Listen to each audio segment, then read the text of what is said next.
So what is it about Me Too and false accusations of sexual harassment at work that some people just don't understand? Now, there's another story, I know it's an old story at this point, about this guy in Mississippi who told the reporter, "No, you shall not ride alone with me for 15 hours in a car. You need to bring a chaperone or somebody else," right? So there'd be a witness that nothing weird was happening. It's called the Billy Graham rule or the Mike Pence rule, and this guy he's a Christian, he's married. He made a promise to his wife, and she made to him, "We will not be alone with people of the opposite sex who we're not related to." What's the problem with that? I think it's a good rule. All it takes is someone saying, "Hey, have you ever been around gossiping people? Did you see the other night so-and-so was getting a ride from so-and-so? I wonder what's going on." I mean, it's, people gossip and whatever, and there could be nothing going on. But that was when I was younger, right? Nowadays, someone can lose their job by merely an accusation. Now, in this article, which I will, link below for you, what are the women talking about? The females that they have in this report. Men just can't control themselves around women. That's the problem. Men just look at women as sexual objects, titillating and all this. Do they not understand? No, they do not, because they're making the assumption that every single man who gets in a room alone with a female is going to try and have, sex with her or grab her or harass her sexually, which is, of course, absolute bullshit. Just like the vast majority of women are not going to accuse somebody of something they didn't do.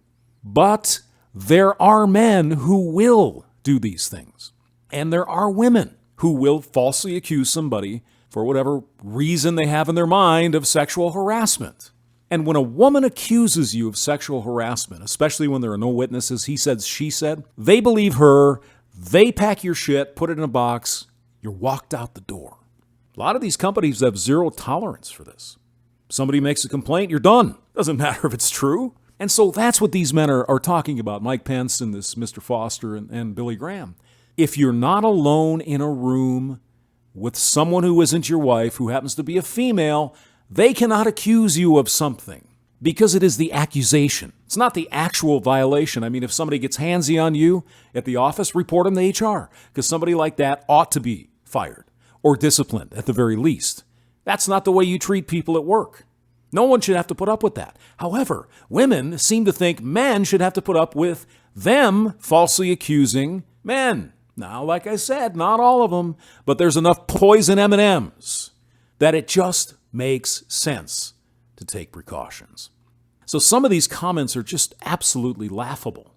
The idea that a devoted, loving relationship could be destabilized by the mere presence of a woman doing her job. No. It can be destabilized, however, by a false accusation.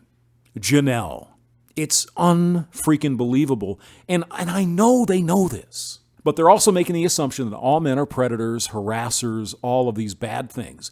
And they're also assuming all women would never lie about such things. Here's one comment that actually makes sense. When believe all women is the party line, it's only prudent for men to take themselves out of situations where they risk being accused of anything. Yes. Another aspect to this thing. Let's just say that all men are going to sexually harass women. Let's just assume that's the case. Wouldn't women want a third party in the room behind closed doors so that wouldn't happen?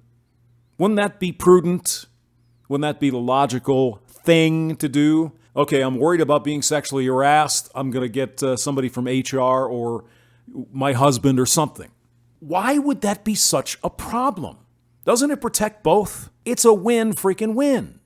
But not the way these feminists see it. It's, of course, sexist because it's somehow assuming that women are only there to be sexual objects, that women are hazardous sirens, luring helpless men away from the professional mission into the pit of sinfulness, according to Ashton Pittman.